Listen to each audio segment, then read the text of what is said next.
The White House was briefly placed under lockdown on 15th of July after someone threw a mobile phone over the north lawn fence. The Secret Service agents immediately secured the area. The security measures were later lifted as the object was found to be non-threatening. The White House stands as a symbol of American power and security. Yet, even this iconic fortress has faced its share of shocking security breaches. Here are the top 13 worst White House breaches in history. On February 17, 1974, a frustrated U.S. Army Private Robert Kin Preston breached White House security by stealing a helicopter from a Maryland military base and flying it into Washington, D.C. airspace. He did this out of frustration when he failed helicopter pilot training. Preston evaded police before finally landing on the South Lawn. Secret Service agents fired on him, wounded him, and he was arrested immediately after landing. The breach exposed major lapses in White House airspace defenses at the time in 1974. On July 27, 1976, armed with a 3-foot metal pipe, a 35-year-old taxi driver from Maryland, Chester Plumber, scaled the White House fence. When Plumber failed to comply with the orders to drop the pipe, a Secret Service agent opened fire, hitting him in the chest. He died soon after. Reports later revealed Plumber was dealing with divorce and emotional struggles. On October 1978, a 35-year-old Anthony Henry wanted to convince then-President Jimmy Carter to remove the phrase "In God We Trust" from US currency. Dressed in a karate uniform, Henry jumped the White House fence. Brandishing a hidden knife, he injured 2 officers before being subdued.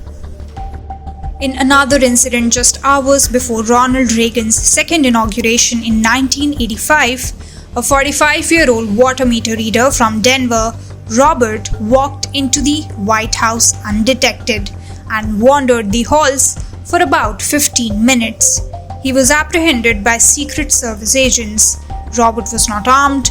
When questioned, he reportedly said that his motivation was simple patriotism and he just wanted to attend the ceremony. The breach was deeply embarrassing for the Secret Service.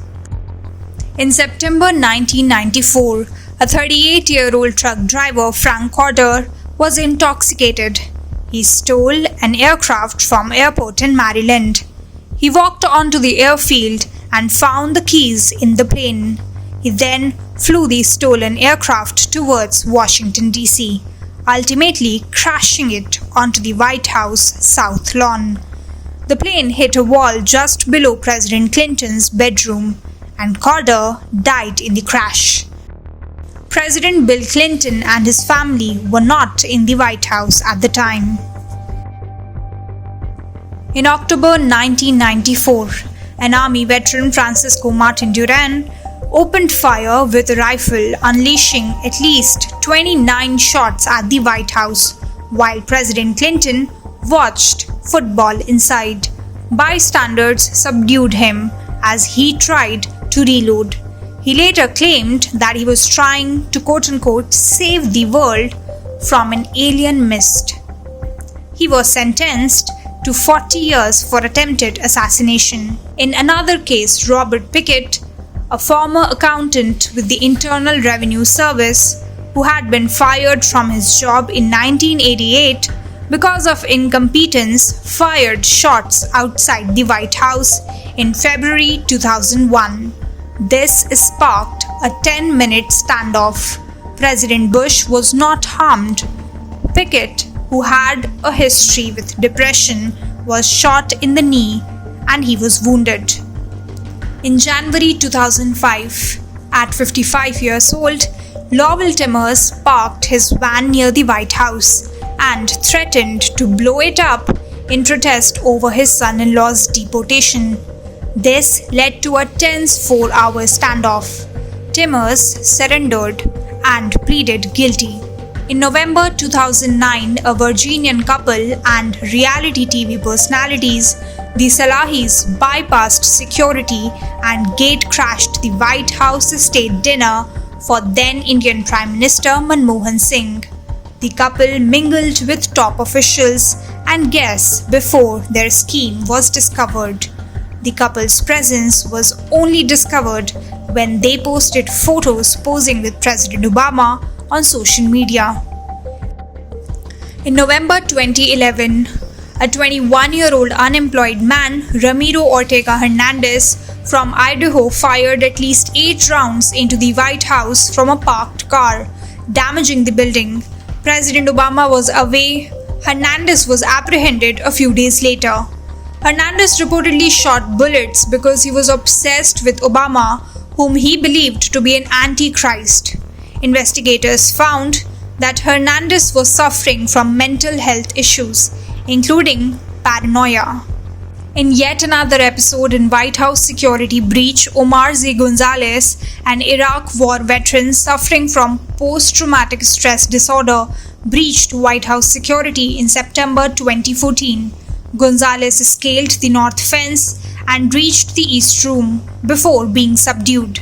He was armed with a pocket knife. Gonzalez explained that he believed the atmosphere was collapsing and sought to warn President Obama personally. In a case from November 2015, a 22-year-old college student, Caputo, climbed over the White House fence while wearing the American flag as a cape and carrying a binder between his teeth. President Obama and his family were inside celebrating the Thanksgiving holiday at the time, prompting an immediate lockdown of the White House. Caputo was quickly apprehended on the North Lawn by Secret Service agents. He was not carrying any weapons, though he was carrying a USB flash drive shaped like a Captain America shield, weightlifting gloves, and a pocket constitution.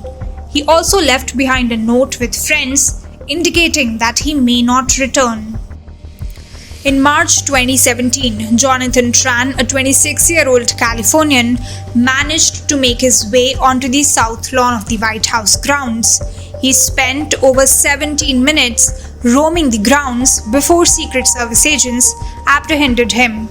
At one point, he even reached the south portico entrance and rattled the door handle while President Donald Trump was inside.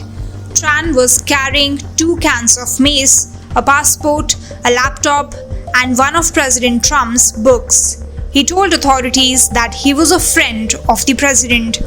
Which White House security breach do you find the most dramatic? Share your thoughts in the comments below.